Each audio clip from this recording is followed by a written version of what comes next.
Joel Salatin says we're too old to farm. In his influential book, You Can Farm, Joel describes people of our age as really being too old to get started on this journey. That was a challenge that we accepted.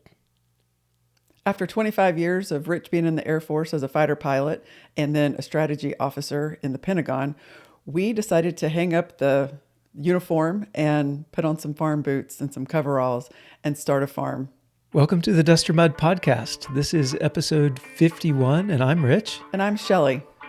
We consider our farm a first-generation regenerative farm where we farm things like beef and pork and lamb and chicken. And we have a couple of dairy cows. So according to Joel Salatin, you're old. I am. Yeah.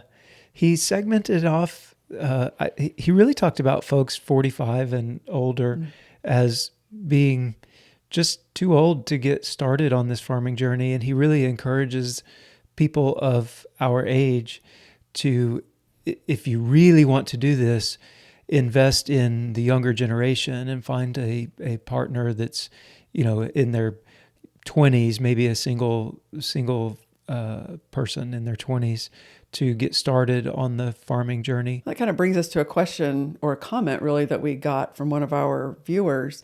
And the comment was very, very along the same lines as what Joel points out about our age and being a first generation farm.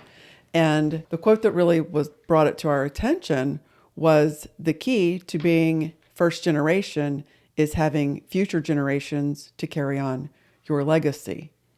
And that is a really good point. Yeah, and it really falls right in line with Joel's definition of a successful farm being multiple generations. I believe Joel refers to 3 generations being able to live off of the farm, off of the profits of the farm. And really made Tom's comment to us about, the multiple generations needing to be on the farm to consider yourself really a first generation farm. Like it all sort of played into our mind and back to what Joel was talking about with being a successful farm and really just made us start thinking. Mm-hmm. Well, for the record, we do have generation beneath us. We have actually multiple generations. We have 5 daughters, and they are currently, most of them are following in our footsteps as a generational legacy in the United States Air Force. Yep. So that's cool. And then some of them have children as well. So there are grandchildren involved in the family. So there are multiple generations available biologically.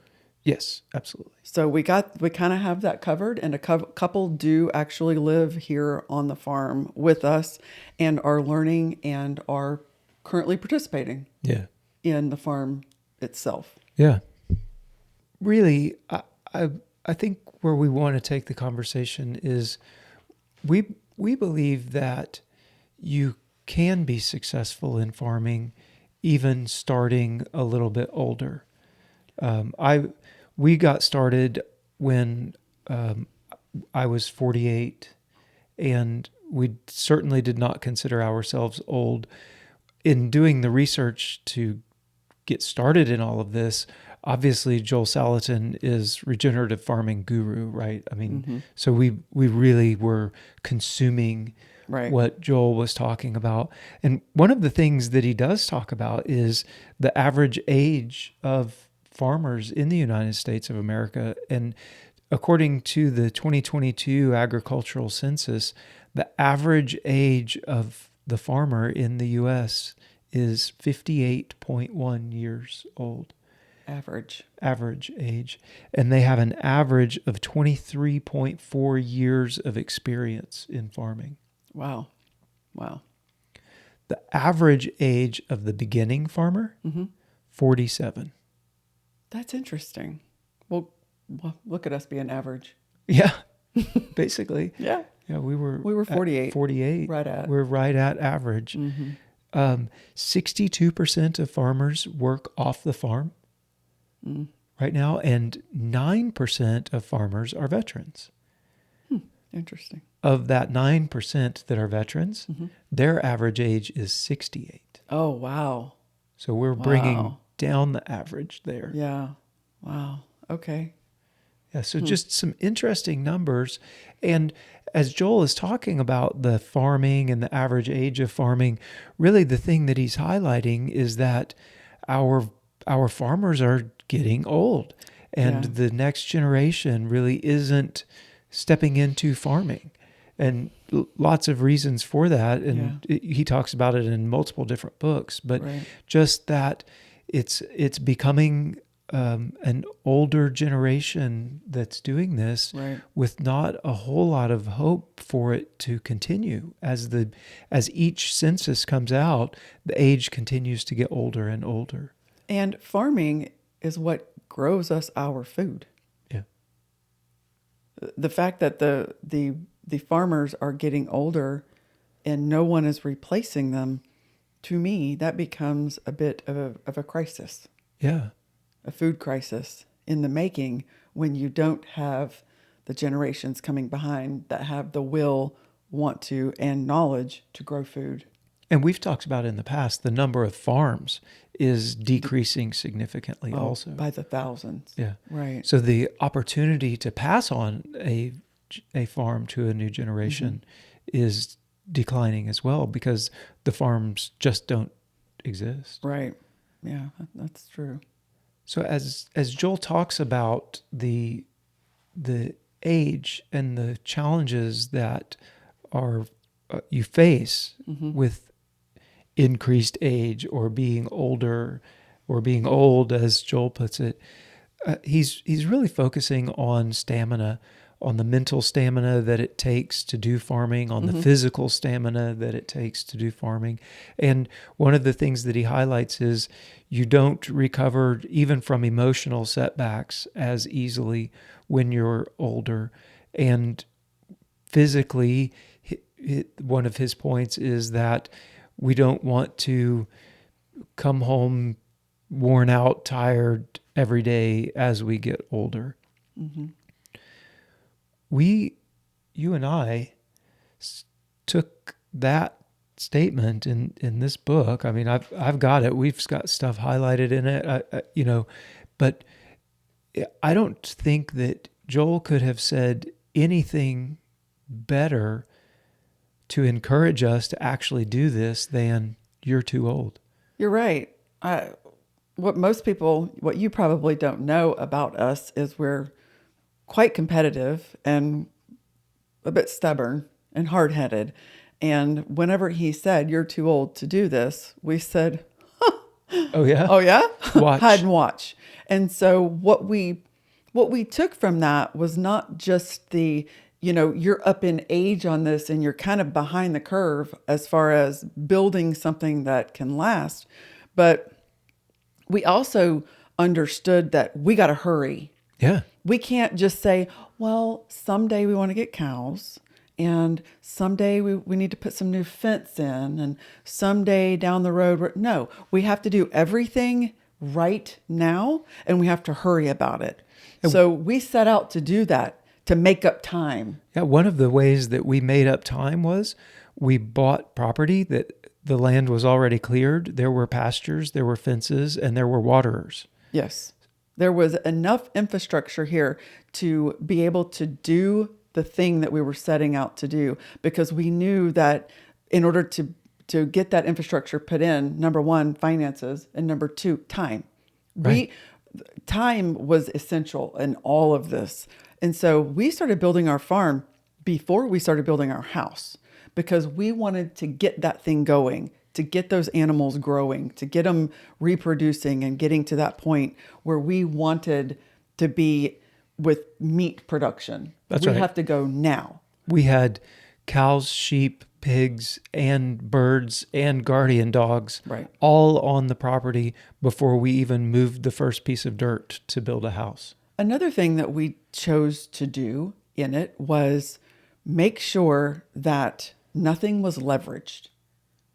That's true. Meaning the land, the house, the barns, the infrastructure is not leveraged against anything else.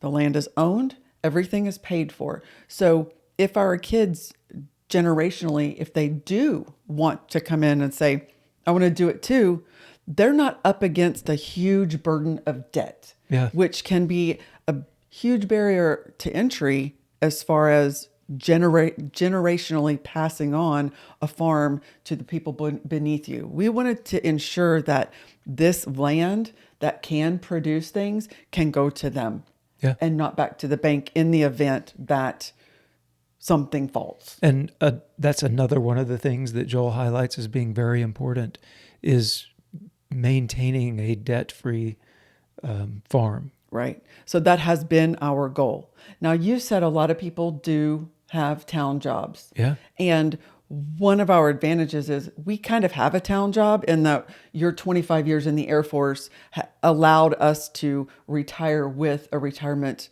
income. And so that would be our town job income that often people have. But it's giving us time to get that business up and running and going, because it does take several years to get a business into the black, Right. And that's a great segue into what we believe is success for our business, for our farm.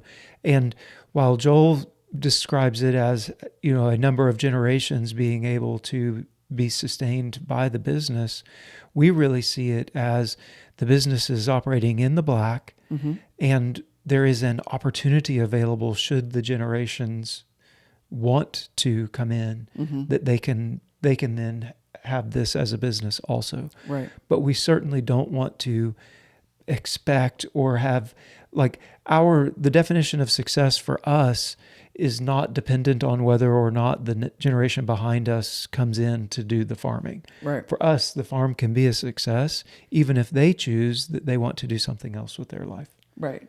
Absolutely. One of the things when it comes to our story that really sat well with us from Joel's book, from this When You Can Farm, is it doesn't matter your socioeconomic status, your age, or your current living conditions. If you have a yearning in your soul to grow things and minister healthy food to people, to live an agrarian life with your children and grandchildren playing around your feet, then an opportunity exists for you. And we highlighted that years ago. Yeah. Interesting. Well, then what we're doing is a successful venture then. Yeah. I believe we've achieved that for sure. Another part of the success for us is to grow what you said about ministering good food to people. We love growing and having good food available, not just for ourselves, our friends, and our family, but for our local community here.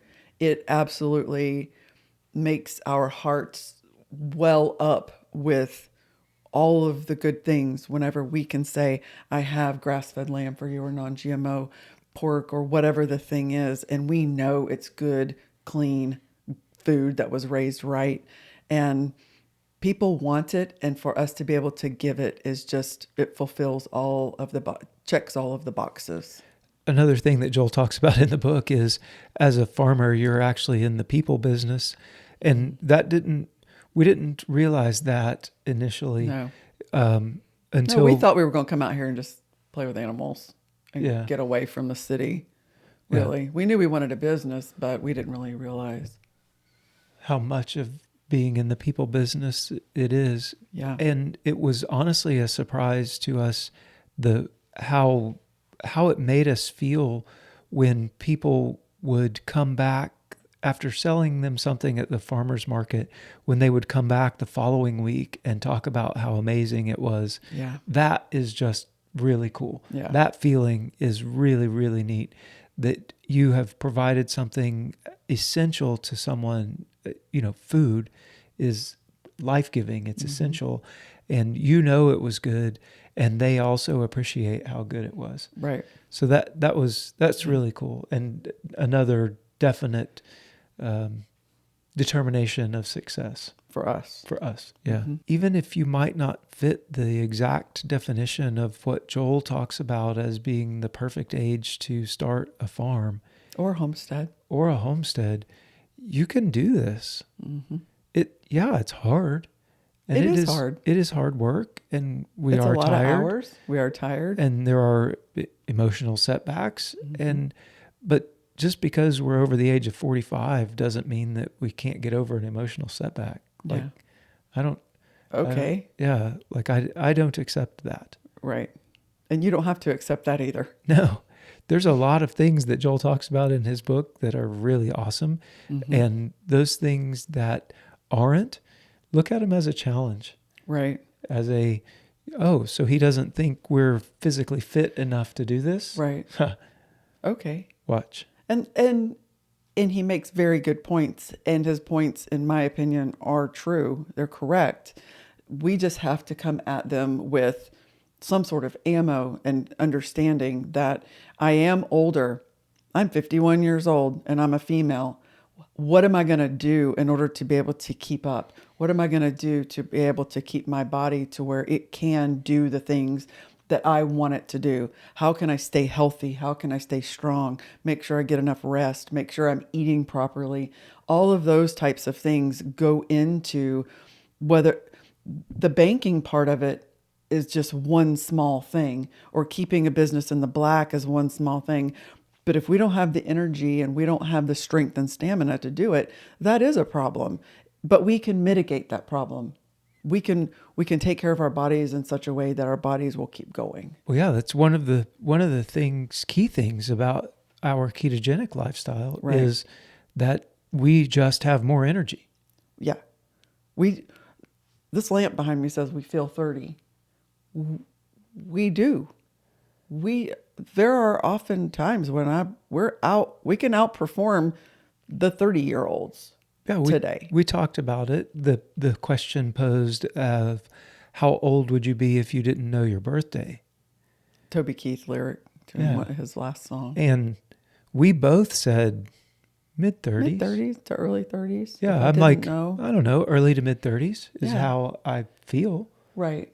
Now, obviously, reality is different, but the fact that our bodies do withstand the things that we ask of them is working. Yeah. It's working. Right. And it can work for you too. Absolutely. Yeah. One of the aspects that the farming lifestyle brings is freedom. We have the freedom of knowing exactly where our food is coming from. We have the freedom to get up every single day and do the things that we choose to do. And with that freedom, there's security also that we have food. Right. There's a freedom from any kind of food fears. And we bring security to others around us because there is a lot more food in this local community being generated by local farmers. And so these people around us who we're getting to know, it brings them security as well, knowing that there is a very close supply of food. Yeah. Yeah, absolutely. If you've been dreaming about farming, we were dreaming about farming. When we were living in Washington, D.C., we would watch our favorite farming channels, and we would sit there and we would be farming wannabes. We wanted to farm so bad we could taste it. He would come home and we would sit in front of the television and watch YouTube and just dream and think up the things that we were going to do. And we didn't care what our age was, guys. We really didn't. No. And if you're sitting there and you're dreaming and you have the means to be able to get you a little bit of dirt underneath you, and you can start growing some of your own food and a little bit for someone else and do that thing, I 100% would encourage you to do the thing that you want to do. Absolutely. Yeah. It definitely is a dream come true. It is hard work, but this is truly a dream come true for us. I want to say thanks to Tom for the comment and for, sparking our brains along this line of thinking. And that was really cool, and we know that you've got tons of experience, and I appreciate you commenting back to us a lot and really sharing your experience with the community that's building right now. We're really interested in your definition of success on your homestead or farm or farmstead, or if you're like us, you're instead not really a farm solely and not a homestead solely. I'd love to know. We'd love to know what your definition of success is, and how you're doing in reaching that definition. We thank you guys for your support on this channel. It is growing. If you're new here, we are so happy that you're here. We are growing a tribe of like-minded people who really just want to know more about food and freedom and farming, whether it is running sheep or whether it is making keto bread. Right. We're all of the things in between. We appreciate you so much. And thank you guys for hanging out with us again. And until next time, bye y'all. Bye, y'all.